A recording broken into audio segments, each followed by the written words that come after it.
ગઈ તારીખ 13 જાન્યુઆરી 2025ના રોજ પાંડેસરા વિનાયકનગર શ્રી ગણેશ પાણીના પ્લોટ પાસે રૂમ નંબર 208-209માં 210માં એક બનાવ બનેલ જાહેરમાં, જેમાં બે પક્ષો સામસામે મારામારી કરતા નજર પડે, જે મતલબના બંને ફરિયાદીઓએ ફરિયાદ આપતા પાંડેસરા પોલીસ સ્ટેશન ખાતે 200/2025થી ગુનો દાખલ કરવામાં આવે છે, તેમજ 201/2025થી બીજો ગુનો દાખલ કરવામાં આવે છે, જેમાં એક ગુનામાં ફરિયાદી છે જીતેન્દ્ર પ્રસાદ,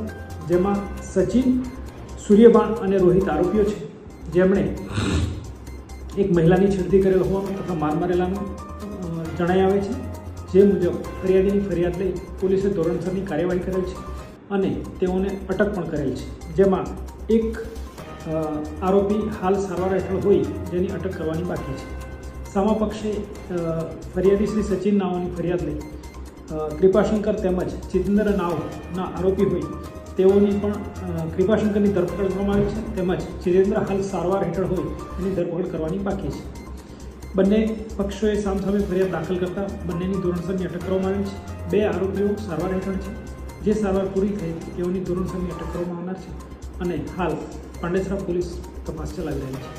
સર, જીતુ ગોસ્વામી કોણ છે, એનો બેકગ્રાઉન્ડ? જીતુ ગોસ્વામી કોઈ રાજકીય પાર્ટી સાથે સંકળાયેલા હોવાનું ધ્યાને આવેલ છે, પરંતુ શું છે, મુદ્દો શું છે તે બાબતે ચોકસાઈ કરવાની બાકી છે.